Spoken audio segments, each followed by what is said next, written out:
بسم اللہ الرحمن الرحیم۔ اسعدی کیلنڈر پیش خدمت ہے 3 ربیع الثانی 1442 ہجری بروز جمعرات۔ پینٹ و شرٹ اور کرتا و پائجامے کا موازنہ۔ جیسا کہ بیان کیا جا چکا ہے کہ لباس میں اصل جواز ہے، انسان اپنے علاقے کی عادات و اطوار کے مطابق چند شرائط کے ساتھ کوئی بھی لباس پہن سکتا ہے۔ ان شرائط میں سے یہ بھی ہے کہ کفار و مشرکین کا لباس نہ ہو۔ پینٹ و شرٹ یقیناً مسلمانوں کی ایجاد نہیں ہے، لیکن اب یہ لباس عام ہو گیا ہے، چنانچہ مسلم اور غیر مسلم سب اس کو استعمال کرتے ہیں، لہذا مندرجہ بالا شرائط کے ساتھ پینٹ و شرٹ پہننا جائز ہے۔ البتہ پینٹ و شرٹ کے مقابلے میں کرتے و پائجامے کو چند اسباب کی وجہ سے فوقیت حاصل ہے۔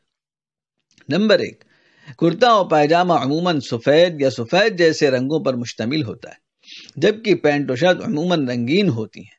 احادیث صحیحہ کی روشنی میں امت مسلمہ متفق ہے کہ اللہ تعالیٰ کے حبیب نبی اکرم صلی اللہ علیہ وسلم سفید پوشاک زیادہ پسند فرماتے تھے، نیز عام طور پر آپ صلی اللہ علیہ وسلم کا لباس سفید ہی ہوا کرتا تھا۔ نمبر 2، قیامت تک آنے والے انسانوں کے نبی حضور اکرم صلی اللہ علیہ وسلم کو قمیض بہت پسند تھی۔ نبی اکرم صلی اللہ علیہ وسلم کی قمیص کے جو اوصاف احادیث میں ملتے ہیں وہ شرط کے بجائے موجودہ زمانے کے کرتے یعنی قمیص میں زیادہ موجود ہے۔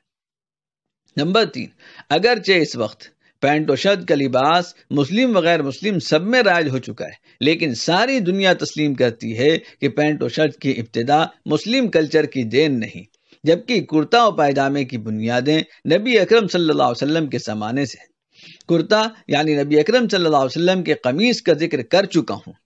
جہاں تک پائجامے کا تعلق ہے تو نبی اکرم صلی اللہ علیہ وسلم ہمیشہ تہبند کا استعمال فرماتے تھے۔ نبی اکرم صلی اللہ علیہ وسلم پائجامہ استعمال کیا یا نہیں، اس کے متعلق بعض محققین نے اختلاف کیا ہے، لیکن تمام محققین و محدثین و فقہاء اور علماء متفق ہیں کہ آپ صلی اللہ علیہ وسلم نے پائجامہ خریدا تھا اور صحابہ کرام آپ صلی اللہ علیہ وسلم کی اجازت سے پائجامہ پہنتے تھے۔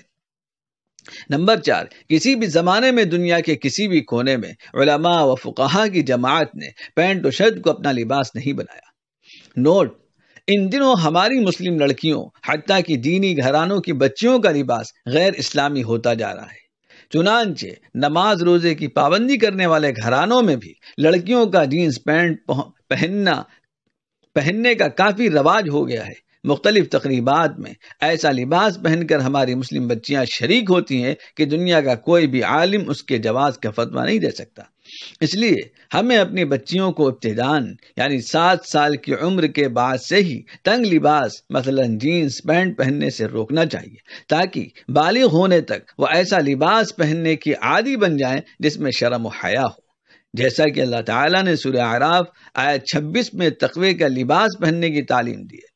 تقوی کا لباس وہی ہوگا جو نبی اکرم صلی اللہ علیہ وسلم کی تعلیمات کے خلاف نہ ہو، مثلا ایسا تنگ اور باریک لباس نہ ہو جس سے جسم کے اعضاء نظر آئیں۔ اللہ تعالی ہم سب کو نبی اکرم صلی اللہ علیہ وسلم کی پاک سنتوں کے مطابق لباس پہننے والا بنائے، آمین۔ والسلام علیکم ورحمۃ اللہ وبرکاتہ۔